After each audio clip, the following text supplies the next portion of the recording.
வெண்ணங்கி பொன்மூடி வாத்தியம் மேல் வீட்டில் ஜெய கொடியுடனே மண்ணுலகில் வந்து விண்ணுலகில் சென்ற மன்னனை ஸ்தோத்தரிப்போம்.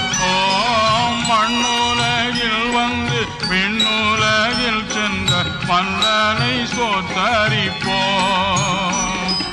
என்ன ஆனந்த